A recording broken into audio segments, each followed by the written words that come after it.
continúa haciendo. Sí, júntalo, doctora, por favor, júntalo. Evitamos interferencia externa. ¿Qué es lo que quiero que de este tema le saquemos el máximo provecho? Primero, recordar que las rutas metabólicas son muchas. Hay rutas metabólicas que son tan importantes y tan indispensables para una célula que su ausencia me va a generar patología. Y ahorita le voy a hablar de dos patologías muy importantes relacionadas a esto. Pero todavía no he terminado de revisar los exámenes, pero siempre que reviso me tomo con un antidepresivo para poder llegar hasta el final. Y el asunto es que anoche no tenía uno, por eso no continué. Y la pregunta del millón para mí es, ¿y por qué estos chicos están fallando? ¿No? Porque los exámenes que le he puesto no era para fallar, pero si no, siguen fallando. Entonces, yo digo, aquí hay algo que hasta ahora no intento descubrir por qué. A partir de la próxima semana, autores, clase que dicto 5 preguntas que les voy a poner como modelos de preguntas para que ustedes entiendan de lo que estoy hablando. Tiene su correlato que es en un enunciado que yo no debo equivocarme, que no debo confundirme. A veces solamente el enunciado, le cambié el enunciado y ustedes entran en un inmenso apagón, ¿no? Todos los circuitos se le fueron y al final, pues la primera luz que aparece marcan lo que no corresponde. Y con toda seguridad eso lo he dicho, lo he hablado y lo he enunciado. O sea, les he traído pocas transparencias porque más voy a hablar sobre los casos. ¿Ya? Y vamos a hacer muy poco hincapié de las moléculas que están ahí acompañadas, porque finalmente no quiero sacarles bioquímicos a ustedes, sino quiero que sepan que la bioquímica tiene aplicabilidad. Y la aplicabilidad para mí es un recurso importante para yo entender un proceso y saber entender que la respuesta puede estar en el enfoque bioquímico. Y que sus variantes o sus deficiencias me pueden explicar todo lo que estoy viendo en ese momento. Entonces necesito que ustedes, es cierto que conozcan los pasos, es cierto que reconozcan a las enzimas, es cierto que yo debo entender el proceso, pero más importante de todo eso es entender su correlato clínico, su ausencia que me genera, su presencia que me genera, qué lo estimula, qué lo suprime, con qué situaciones esto de acá empieza a hacerse notoriamente evidente. Entonces, para esta diapositiva, para esta presentación no les he hecho muchas diapositivas, pero finalmente lo que quiero es que nuestras clases posteriores van a tener su correlato de 5 preguntas por cada capítulo que estamos haciendo. Y lo que quiero es que ya grafiquen, que pueden ser preguntas muy parecidas, pero que en el fondo lo que insto es a que ustedes no se desubiquen solamente porque cambió el enunciado. Y le puse un nombre diferente y por eso se derrumbaron en su reconocimiento de tema. Esto de acá, ustedes lo van a encontrar como vía de las pentosas fosfato, pero también es conocido como esta vía de la hexosa monofosfato, pero también es conocido como la vía del 6-fosfoglucanato. Esto de aquí, la vía de las pentosas. ¿Por qué es relevante esta vía de las pentosas? 2 razones importantes. Uno de ellos, formar azúcares de otro tipo de cantidad de carbonos. Porque en esta vía de las pentosas yo voy a encontrar azúcares de 3 carbonos, 4 carbonos, 5 carbonos, 6 carbonos, 7 carbonos. ¿Ya? Esto me va a permitir a mí utilizar diferentes recursos para yo elaborar este tipo de moléculas. Pero una cosa que es más importante, aparte de los azúcares, que ahora vamos a dar la relevancia de cada una de ellas, es la formación de elementos reducidos, como por ejemplo el NAD-fosfato reducido. Esta molécula NAD-fosfato reducido es sumamente importante en muchos procesos fisiológicos. Y es tan importante porque aquí vamos a ver cómo la ausencia de esto me genera una enfermedad y muchas veces incluso mortal. Entonces, esta vía se inicia con esta enzima de acá que actúa sobre esta glucosa 6-fosfato. ¿Y cuál es esa enzima que actúa sobre esta glucosa 6-fosfato? Es la glucosa 6-fosfato deshidrogenasa. es la primera enzima que va a actuar para formar una serie de moléculas de carbonos distintos. Ahora, esta enzima es sumamente interesante, sí, es sumamente interesante. Y vamos a explicarles ahora por qué. Para que estos eventos ocurran, hemos mencionado que yo necesito que las moléculas moléculas oxidadas empiezan a reducirse. En este proceso de la formación de glucosa 6-fosfato, en sus diferentes procesos, se van a ir liberando moléculas de NAD-fosfatos reducidos. ¿Ya? Y esto de acá es interesante. O sea, para que ocurra eso, tiene que haber NAD-fosfatos oxidados. ¿Verdad? NAD-fosfatos oxidados, ¿para qué? Para que esta molécula, que ya se llama la enzima, que es una deshidrogenasa, ¿qué es lo que va a tener la deshidrogenasa? Hidrogeniones. Ya alguien tiene que recibir esos hidrogeniones.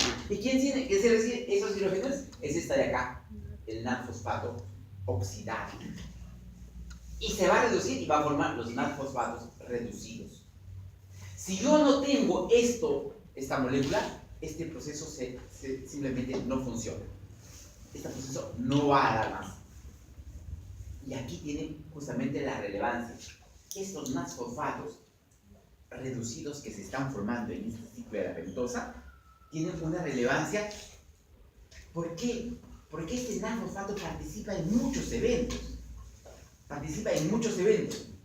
Eventos, por ejemplo, seminario que ustedes van a dar mañana. Estoy haciendo recordar. Arginasa. ¿Recuerdan la arginasa? Correcto. ¿Recuerdan que la arginina el sustrato de la arginina tenía la posibilidad de que dos enzimas actúen sobre ello? La arginasa y la oxidonitrosintetasa. ¿Recuerdan? Correcto. Ese óxido nítrico sintetasa es la que va a formar el óxido nítrico.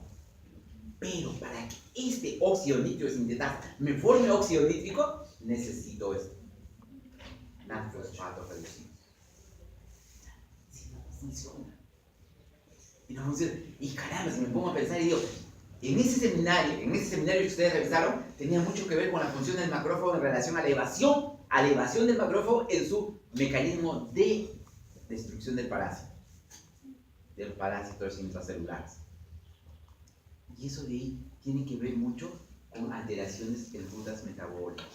Y en ese artículo ustedes hablaban de la óxido nítrico sintetasa inducible, que es diferente al óxido nítrico sintetasa endotelial, que normalmente se produce en el endotelio para generar relajación muscular, de fibra muscular lisa, que también puede tener, y tengo un óxido nítrico sintetasa muy semejante, pero a nivel cerebral. Las descritas ahora son el endotelial, el cerebral y el inducible. Pero el inducible cumple un rol interesante en este uso de NAD-fosfato reducido. Y aquí también viene una cosa que es interesantísima. Doctor, ¿qué es el sildenafilo? El sildenafilo.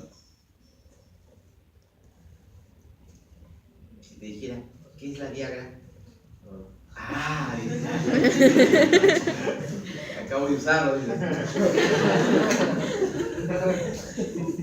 El sildenafilo es un nombre químico. La Viagra es el nombre comercial que le pone el laboratorio que lo descubrió. Pero ahora todos los laboratorios producen en cantidad para todos los gustos.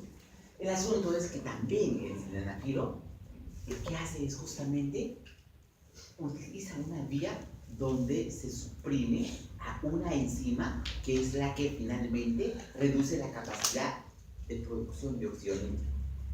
¿Qué cosa es el óxido nítrico? Es un vasodilatador. Y en los senos cavernosos dilata los vasos sanguíneos y se llena de sangre y con eso se produce la erección. Esa es la finalidad. O sea, tiene receptores en determinadas zonas que facilitan la vasodilatación, con consiguiente se llena la vasculatura y por eso ocurre la erección. Afortunados los que tienen disfunción sexual. Aún todavía a muchos no nos llega, pero a muchos ya le llegó. Entonces el asunto es que esta glucosa 6-fosfato, que es una ruta muy interesante, está asociándose a este tipo de moléculas que tienen funciones múltiples. Otra función que lo van a ver la próxima semana cuando ustedes van a hablar de especies reactivas derivadas del oxígeno, los llamados ROS, ¿no? Estos ROS se producen dentro de la célula en forma normal, totalmente normal, ¿ya? ¿Y qué porcentaje del oxígeno que consumimos aproximadamente genera especies reactivas de oxígeno? Se calcula más o menos casi el 2%. El oxígeno que yo consumo me genera especies reactivas de oxígeno. Pero las especies reactivas de oxígeno son moléculas sumamente agresivas. Y cuando son agresivas, destruyen. ¿Qué destruyen? ADN, proteínas, lípidos. Los lípidos poliinsaturados son el primer blanco. Entonces, aquí viene el detalle. Si esta es una molécula que normalmente se produce, pues caramba, tiene que haber alguien que bloquee eso. Porque de lo contrario me va a destruir mi ADN, me va a destruir mi proteína, me va a destruir todas las moléculas que están cerca de ella. Y para eso existen los llamados antioxidantes. Y los antioxidantes tienen que ver muchísimo en una molécula que se llama el glutatión. El glutatión es una molécula, es un tripéptido, que finalmente tiene capacidad de evitar que las moléculas, en este caso, las moléculas o las especies reactivas de oxígeno sigan haciendo daño porque otorga hidrogeniones para estabilizar. Y el glutatión que estaba reducido se oxida. Pero el gran problema es, nuevamente, este glutatión que está oxidado necesita ser reducido para seguir generando antioxidación. ¿Quién le proporciona los hidrógenos a este glutatión? Es justamente el nanoespacio. Vamos viendo detalles importantes. Y aquí viene un detalle que es sumamente más interesante todavía. Caramba. Entonces, los eventos de disfunción molecular en relación a las células tienen que ver mucho con estas moléculas. Un macrófago que no tiene capacidad de reestructurar su glutatión, pues caramba, lamentablemente se van generando las especies reactivas y se van dañando cada vez más. Porque no se olviden que en las células existen los llamados organelas que tienen grupos enzimáticos. Grupos enzimáticos, ¿para qué? Para destruir al germen que ha sido fagocitado. Cuando esta enzima, la llamada glucosa 6-fosfato deshidrogenasa, es deficiente, cuando es deficiente aparecen una serie de enfermedades. Vamos a mencionar algunas, pero primero vamos a seguir la secuencia de todos ellos, ¿ya? Entonces aquí, doctores, lo primero que se está formando es una ribosa 5-fosfato y esta ribosa 5-fosfato es importantísimo. ¿En qué es importante la ribosa? Es la base de los azúcares de los ácidos nucleicos, ¿no? Entonces, si es la base de los azúcares de los ácidos nucleicos, me pongo a pensar y digo, ¿qué célula es la que no se multiplica? ¿Cuál? ¿Cuál? Unas son las neuronas, ¿cierto? Otras, las células madres se multiplican, por eso son madres. ¿Cuál? Musculares. Las células musculares, claro, las células musculares finales no se multiplican, pero las células satélites sí se multiplican. Por eso que hay hipertrofia muscular cuando uno se ejercita mucho más, porque hay hiperplasia y hipertrofia además. ¿Qué otra célula? El eritrocito, correcto. No se va a multiplicar jamás porque no tiene núcleo, pero la neurona sí puede multiplicarse. Otra cosa que no tengo es el diolo para generar el proceso de separación de cromátidos homólogos que se hayan podido duplicar, pero eso es en algún momento pasible de manipularlo, porque tiene el ADN. Y si yo manipulo la zona del centriómero, que finalmente en esa neurona está inhibida, pues el sistema va a tener la capacidad de estimular a través de mitógenos para que la neurona pueda multiplicarse. Y el día que lo haga, doctor, vas a tener un premio Nobel. Alzheimer, adiós Alzheimer. ¿No? Chao Alzheimer. Otra molécula. Entonces, lo que estamos tratando de recordar, doctores, es lo siguiente. Esto resulta siendo importante, ¿por qué? Porque hay procesos que finalmente nos van a permitir eso. Y les decía, esta pentosa, que esta ribosa, es relevante por una sencilla razón, su relevancia. Porque finalmente esto va a estar inmerso en todas las células que tienen actividad de tipo mitogénica. ¿Solamente mitogénica? No. Donde también hay actividad de transcripción de genes. necesitamos ahí incluir a la neurona, porque la neurona va a producir una serie de polipéptidos que están codificados en su ADN. Y para eso necesito la ribosa, porque no se olviden que la ribosa es parte del ARN. Y tiene que haber una pequeña isomerización para que forme la desoxirribosa, que es parte del ADN. Pero finalmente, esto de acá sigue siendo un sustrato súper importante. Entonces, además de eso, me doy cuenta de algo.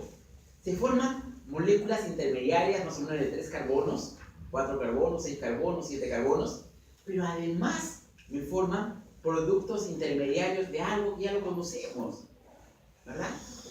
¿Esto dónde lo hemos visto? ¿Dónde lo hemos visto esto?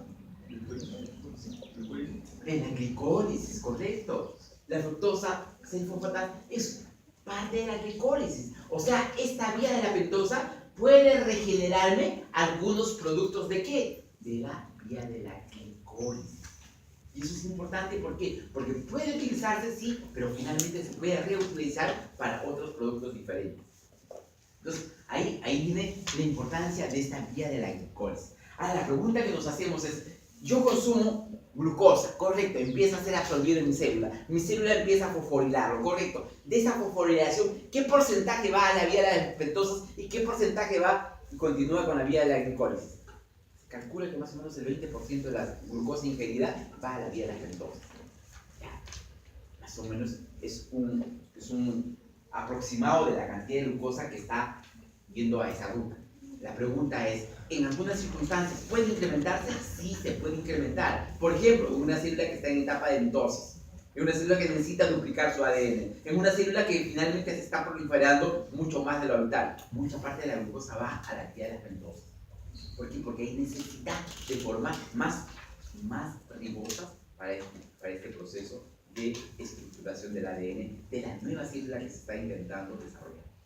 Entonces, todo eso va a depender de las necesidades de la célula. Pero en condiciones en las cuales la célula tiene solamente una situación habitual estándar, pues más o menos se calcula que el 20% está tomando esa ruta. Esto es la ruta inicial, glucosa 6-fosfato.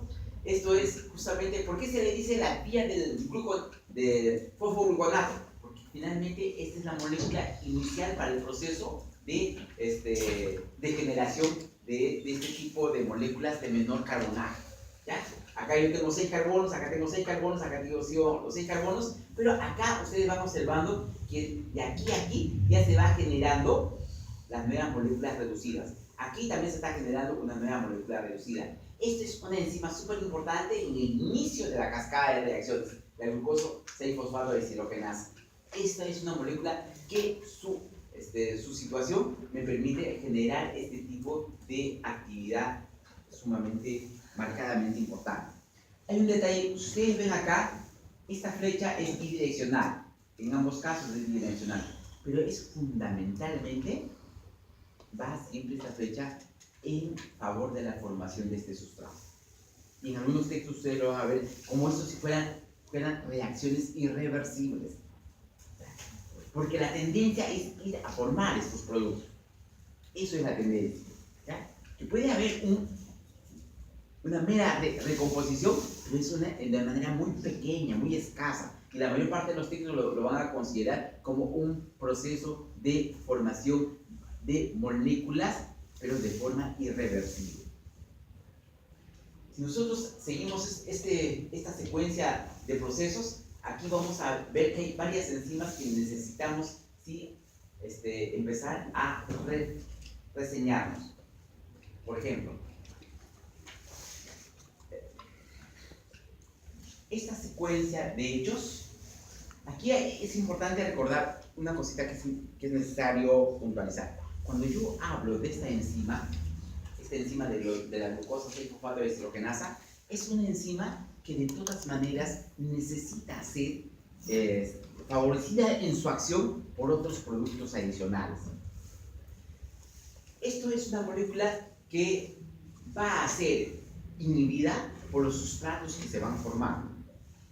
Su producción es dependiente ¿de qué? Es dependiente de la cantidad de NAD-fosfatos que se han generado, pero además es también dependiente de la ribosa que se ha generado. O sea, son moléculas que van a generar una especie de control en el proceso de formación de estas moléculas. Entonces, esta molécula sí vale la pena remarcarlo porque tiene esas características. La característica de tener estos grados que nos van a ayudar a identificar este proceso. Si nosotros vemos aquí, estos son básicamente formulaciones para reconocer en qué parte del proceso existe la llamada descarboxilación. Porque recuerden, si yo estoy hablando de una molécula de 6 átomos de carbono y luego va a pasar a una molécula de 5 átomos de carbono, en algún momento se ha perdido un CO2, perdón, un carbono en algún momento. Y esta etapa es la etapa de descarboxilación, donde los eventos llamados cetónicos empiezan a acoplarse para ir haciendo pérdida de la molécula inicial.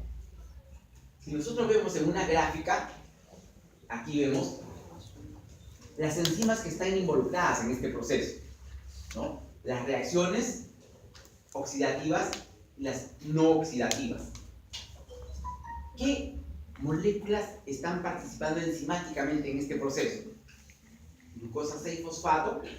Necesito esta molécula oxidada para generar esta molécula. Y tengo el llamado fosfogluconato, que también se le conoce a esta vía con ese nombre, ¿no? El 6-fosfoglutanato.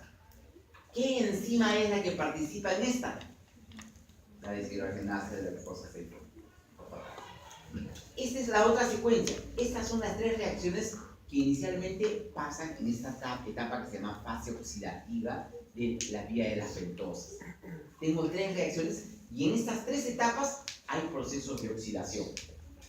Hay procesos de oxidación, correcto, pero en estas tres etapas de oxidación me están generando dos moléculas de NAD-fosfato reducido, con una incorporación de una molécula de agua en el proceso.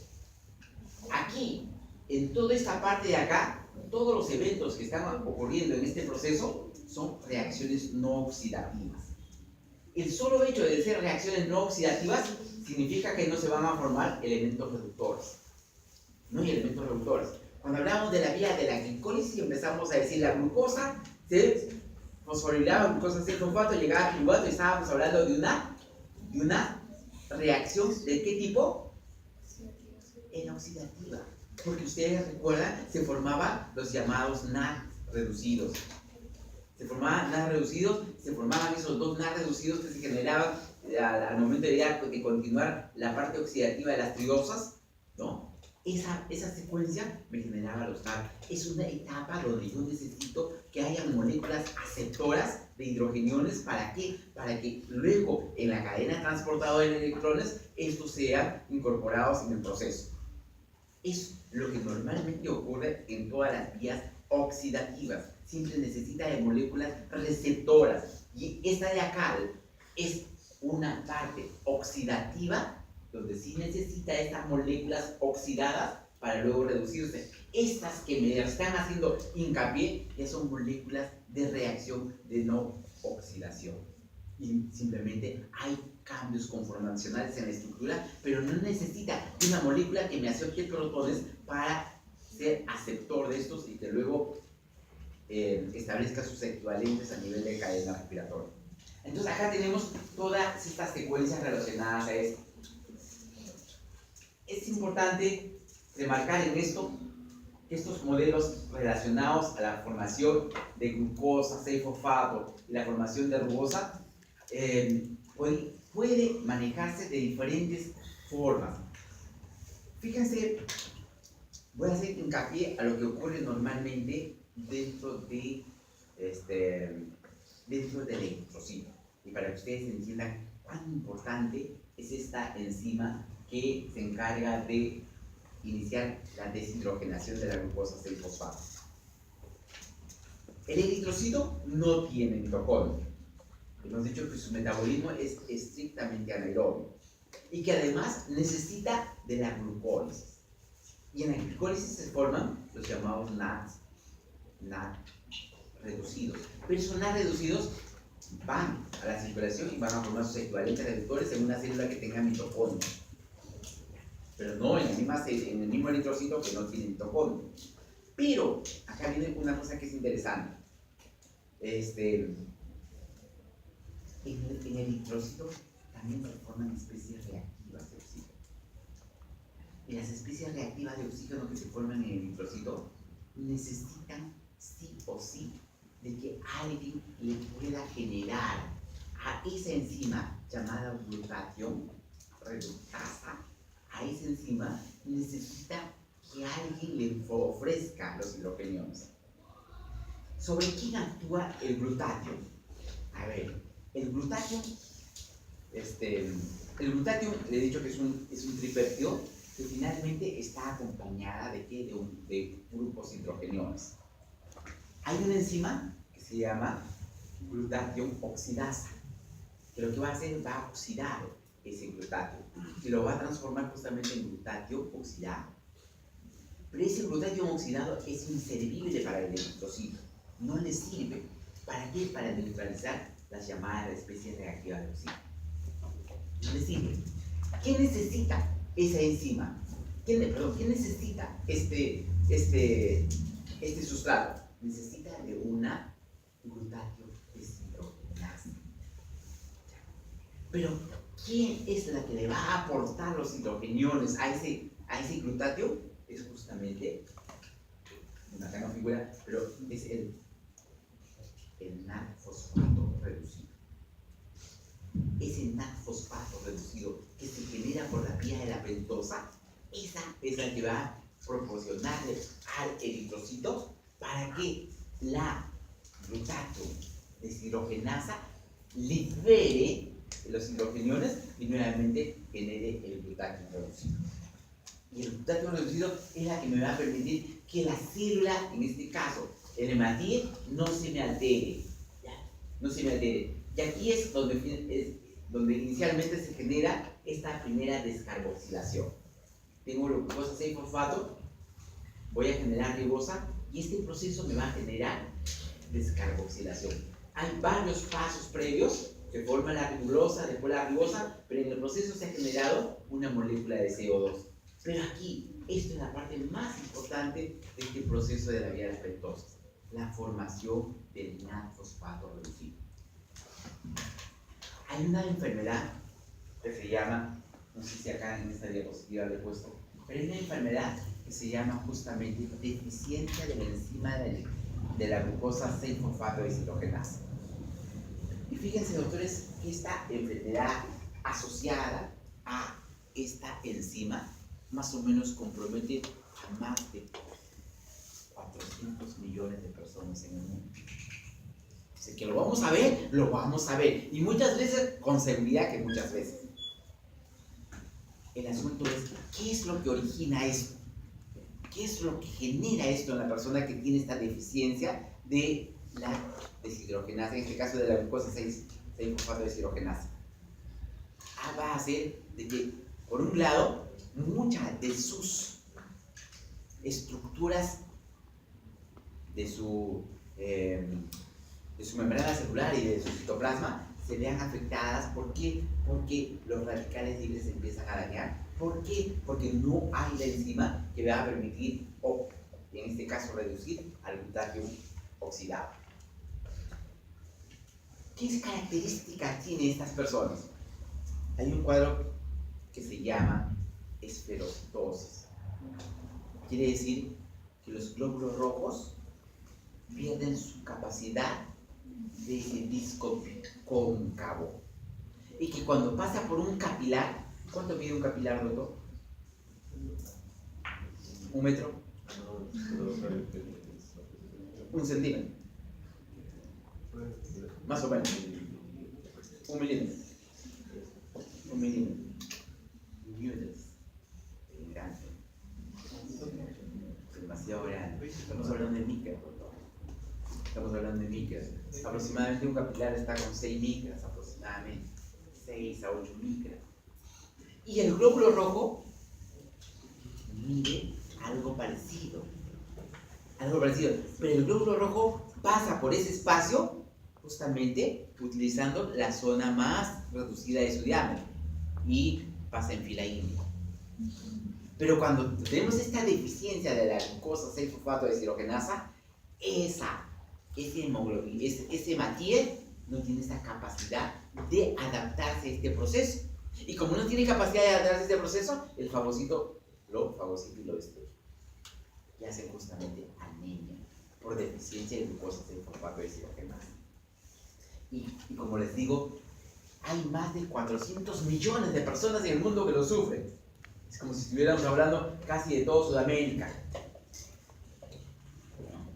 que lo sufre en el mundo. La pregunta es, ¿todas hacen patología? No, no todas hacen patología. Porque se ha podido identificar que el cromosoma que está asociado a la deficiencia de esta glucosa, 6-fosfato deshidrogenasa, que la enzima está en el cromosoma X.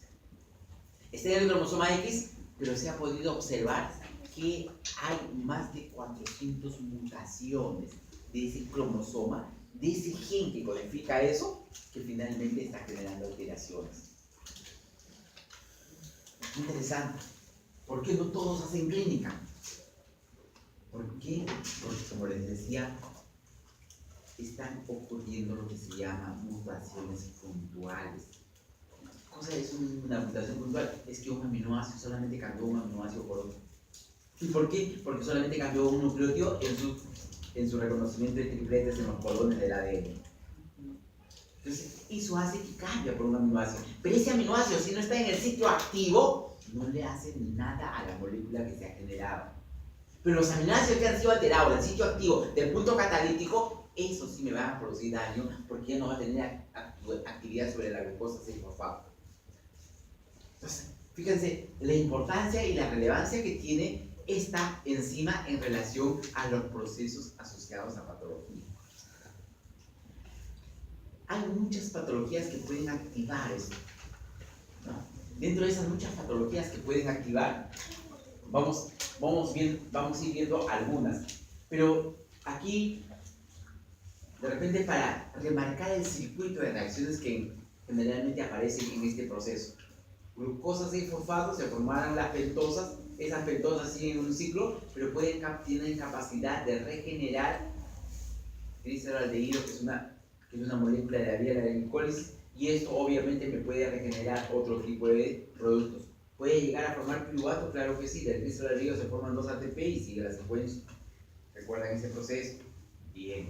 Este proceso, que es importante, fíjense cuán necesario es en la ruta de los hematíes. Yo me ubico en esto de acá y estoy dentro del hematíe.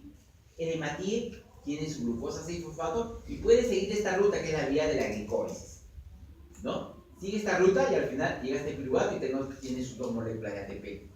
Pero una parte de la glucosa del hematíe toma esta ruta para ir acá. ¿Para qué? Para formar esto de acá. Pero al momento de formar, caramba, saben muy bien que el glóbulo rojo no va a utilizar las pentosas. No puede utilizar porque no se va a duplicar, y como no se va a duplicar no lo utiliza. Pero una vez que tiene las pentosas, puede seguir la secuencia hasta formar nuevamente gliceraldehído y continúa para formar sus ATP necesarios. Lo que está usando es una ruta para abastecerse de NAD-fosfato reducido. Toda la ruta no va a piruvato, sino hace un bypass para generar piruvato. Pero su gran propósito es formar NAD-fosfato reducido. Así como dijimos eso, también ustedes recuerdan cuando hablamos de gliceraldehído 3-fosfato y después se formaba el 1,3 el difosfoglicerato, recuerdan que decíamos también que había una ruta, un bypass en esta secuencia, un bypass dentro del mismo hematíe que formaba el 2,3-DPG. Ese 2,3-DPG intervenía en el proceso de afinidad o desafinidad del oxígeno por el hemoglobina. Entonces, estamos viendo que hay rutas que se están repitiendo en el proceso, pero que van cumpliendo funciones necesarias dentro de la célula. Esto me es útil, ¿para qué? Para reducir al glutatión oxidado. Esta de acá es útil, este bypass que se está formando el 2,3-DPG, ¿para qué? Para permitir que la hemoglobina se pierda afinidad por la hemoglobina, por el oxígeno. Pero aquí se generó un bypass. Y además de eso, todas estas moléculas que están siendo usadas le está proporcionando ATP. No importa la ruta que siga, pero finalmente va a llegar acá y le va a generar el ATP que se necesita hacer. Todo eso está pasando dentro de la eritrocito. Entonces, fíjense, la deficiencia de esta enzima de aquí para aquí, eso me genera una gran alteración en el eritrocito que muchas veces es incompatible con la vida si es que el sitio del centro activo de la enzima ha sido dañado. De esas 400 mutaciones que se han podido identificar, hay algunas en las que se ha dañado el sitio activo, por eso que su posibilidad de generar ruta alterna para vías pentosas es casi nula. Y eso es gravísimo en el eritrocito, pero no en otras células. Porque hay otras células que no importa, no tengo esto de acá, pero entran acá al ciclo oxidativo y a través de la malato deshidrogenasa me van a generar las pentosas que yo necesito. Entonces, por un lado, caramba, no tengo acá, pero estoy utilizando una ruta del ciclo de Krebs, la malato deshidrogenasa, y me va a generar pentosas. Por ahí no tengo problema. El asunto es que esta célula, que es el hematil, no tiene núcleo. Y como no tiene núcleo, no tiene mitocondria, por consiguiente no hay ciclo de Krebs ahí. Todas las demás células sí tienen una ruta alterna. Además, si esta ruta falla, ¿por qué? Porque esas células van a multiplicarse y necesitan abastecerse de pentosas. Entonces, estamos viendo que hay una asociación bien importante en esta secuencia de hechos. Esta es toda la secuencia que finalmente podemos ir identificando, la ruta, cómo se inicia glucosa, fosfato, fructosa, finalmente todos estos procesos que pueden llegar a la ribosa, se forma la ribosa fosfato, pero sigue siendo importante remarcar esto, el NAD-fosfato reducido. Estos son modelos de cómo se están generando este tipo de eventos en un modelo donde ya hay un circuito integrado, donde se forma también glucosa, fosfato, ribosa, pero tiene un camino para formar el gliceraldehído. Yo teniendo este gliceraldehído, estoy formando moléculas de piruvato. Como respuesta a eso, tengo ATP. Tengo ATP, tengo ribosa, tengo NAD-fosfato reducido, que es el propósito de la vía de las pentosas. Entonces, si vemos así, estos requerimientos que nosotros tenemos en relación al NAD-fosfato tienen que ver con los procesos de síntesis y con los procesos de detoxificación. Observen aquí, para la biosíntesis de ácidos grasos es importante los NAD-fosfatos reducidos. ¿Recuerdan cuando hicieron su capítulo de lípidos? Se me olvidaron. ¿Sí? Si les pregunto, les pongo 5 puntos a favor, ¿alguien me contesta? Si no me contesta, 5 puntos en contra. Entonces, es importante esto de acá porque necesitamos. El bioquímico es un proceso de integración. Veo un circuito y yo debo ver cómo funciona este circuito en relación al otro. Ninguno están separados, nadie funciona por su lado. Hay una comunicación entre ellos, hay un nexo que los vincula y el nexo está en relación a la función que tiene la célula. Pero todos estos NAD-fosfatos son utilizados en los procesos de formación de ácidos grasos, también en los procesos de colesterol. Y aquí vuelvo a nuestra clase de estereogénesis, cuando yo le decía, caramba, qué importante es que determinados órganos que producen esteroides sean no solamente reconocidos como tal para el proceso, sino que además debemos darle hincapié en cómo es su función. Por ejemplo, esta biosíntesis de ácidos grasos, ¿dónde se va a desarrollar? Se desarrolla en el hígado, en el tejido adiposo, ¿en dónde más? Hígado, tejido adiposo y ¿dónde más se desarrollará esto? También.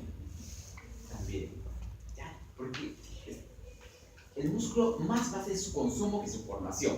¿Ya? Pero fundamentalmente esto se va a ver en hígado y además en el tejido adiposo.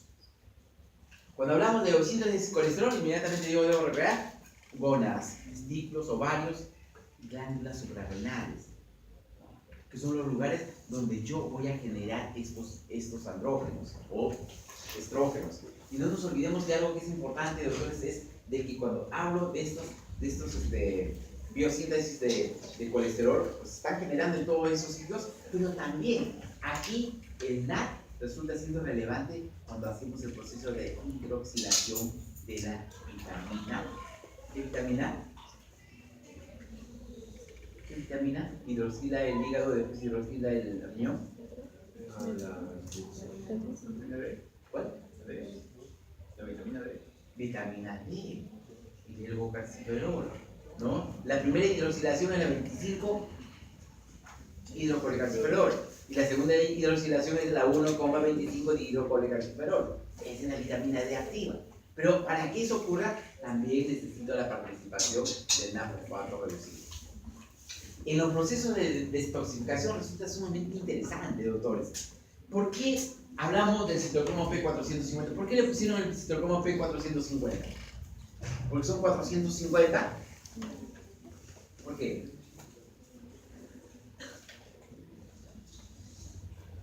¿Por qué, doctor? Porque esta es una familia de enzimas.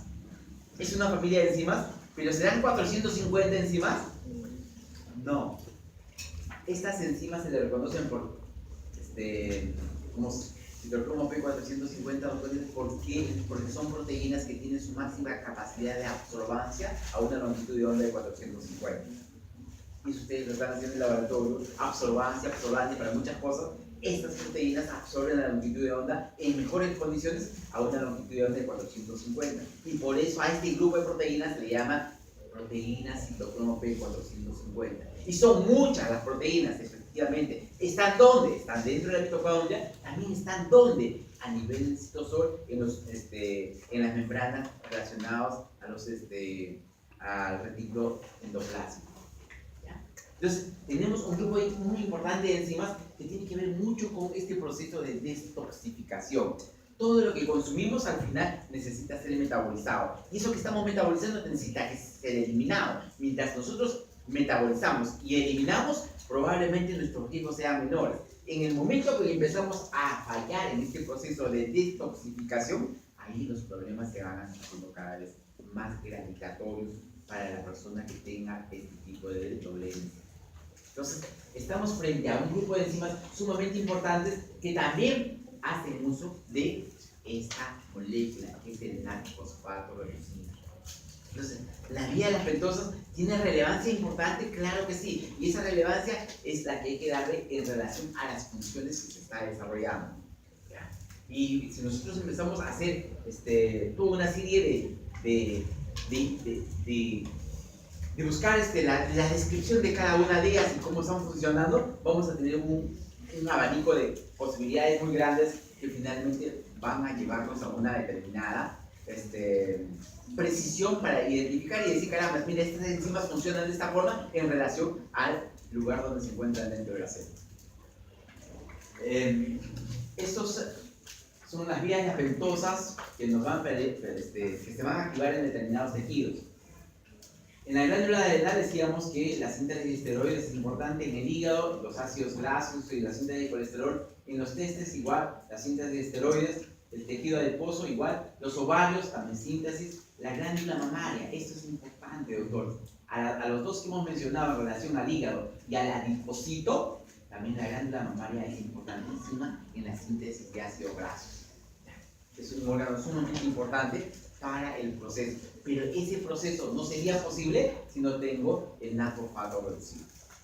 En la biosíntesis de ácidos grasos, importante, glándula mamaria, hígado y tejido adiposo. Y aquí, en las células rojas hemos mencionado esto de acá, el mantenimiento de la glutatión reductasa, o el glutatión reducido. Es importantísimo para que funcione. Y es casi un poco más y se resalta porque hay muchas patologías relacionadas a ello. Necesitamos preservar, conservar que el glutatión esté en su condición reducida para que siga cumpliendo el rol de protección dentro del eritrocito. En el momento que se lo pierda y no hay forma de que el glutatión oxidado se recomponga glutatión reducido, en ese momento aparece la falla de esa célula y por consiguiente su muerte. Vamos a irnos al otro tema